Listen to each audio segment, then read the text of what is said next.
ठहरो के यहाँ शहनशाह हिंद सो रहा। अनारकली की गहमा गहमी में इस्लामी सल्तनत कायम करने वाले कुतुबुद्दीन ऐबक का ये मिजार आपसे कुछ कह रहा है। लाहौर में जाहो जलाल के साथ हिंदुस्तान पर हुकूमत करने वाले दो मुसलमान हुक्मरानों की कब्रें मौजूद हैं, जिन्होंने तारीख का रुख मोड़ दिया था, लेकिन आज उनकी कब्रों से हसरतनाक अफसुर्दगी टपकती देखी जा सकती है। शहनशाह जहांगीर का मकबरा तो रावी के उस पार शाहदरा में वाक़ है और कुतुबुद्दीन ऐबक का मकबरा अनारकली लाहौर में ईसादा है। अनारकली बाजार में खरीदो फरोख्त के लिए आने जाने वाले लोग उचटती सी नजर भी इस मर्द मुजाहिद के मिजार की जानिब नहीं डालते कि जिसने हिंदुस्तान में इस्लामी हुकूमत की बुनियाद रखी। किसी को तौफीक नसीब नहीं होती कि इस मिजार पर रुक कर दुआ ही कर सके। इन्हें तो दुनिया की गहमा गहमी ने अपने असलाफ की कदर कीमत करने से रोक रखा है। कुतुबुद्दीन ऐबक कौन था, जरा जानिए। 13वीं सदी में हिंदुस्तान में दिल्ली पर इस्लामी हुकूमत का परचम लहराने वाले मुगलिया सल्तनत के बानी कुतुबुद्दीन ऐबक खूबसूरत मर्द नहीं थे।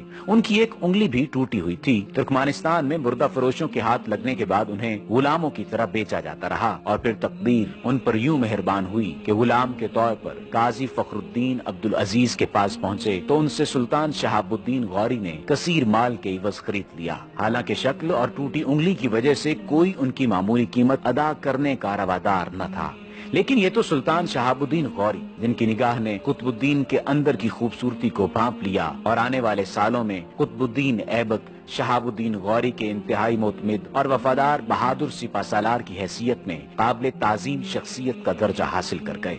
हिंदुस्तान पर हमलों के दौरान उन्होंने बहादुरी और वफादारी की अनमिट मिसालें कायम की तो शहाबुद्दीन गौरी ने उन्हें अजमेर और दिल्ली का गवर्नर बना दिया। अगले साल उन्होंने गुजरात, राजपूताना समेत कई रियासतों को फतह किया तो सुल्तान शहाबुद्दीन गौरी ने कुतुबुद्दीन को अपना फर्जंद करार दे दिया। सुल्तान गौरी की शहादत के बाद कुतुबुद्दीन ऐबक ने लाहौर में 1206 में अपनी तख्त नशीनी का ऐलान कर दिया। कुतुबुद्दीन ऐबक ने इस्लामी कवानीन का नफाज किया, अमन और तरक्की के लिए बेपनाह काम किए। नवंबर 1210 में लाहौर में पोलो खेलते हुए वो घोड़े से गिरे और जाँ बहक हो गए। उनका मिजार ऐबक रोड पर कायम किया गया, जिसे बाद अज़ां सिखों और अंग्रेजों ने तबाह बर्बाद किया। उसकी कब्र की बेहुरमती करते रहे। क़याम पाकिस्तान के बाद भी कुतुबुद्दीन ऐबक का मिजार टूट फूट का शिकार था और किसी हुक्मरान को नसीब न हुआ कि वो इस अजीम मुस्लिम मुजाहिद की कब्र और मिजार की असर नौ तामीर की सआदत हासिल कर पाता। सदर अयूब खां के दौर में कौमी तराने के खालिक हफीज जालिंदरी ने जब इस मिजार की कसम पुरसी देखी तो उन्होंने सदर अयूब खां से कुतुबुद्दीन ऐबक के मिजार को तामीर कराने की दरखास्त की। कुतुबुद्दीन ऐबक का मिजार मौजूदा शक्ल में उसी दौर में तामीर कराया गया। कभी आप अनारकली जाएं तो एक बार सुल्तान कुतुबुद्दीन ऐबक के मिजार पर भी रुक जाएं और अपने तापनाक माजी को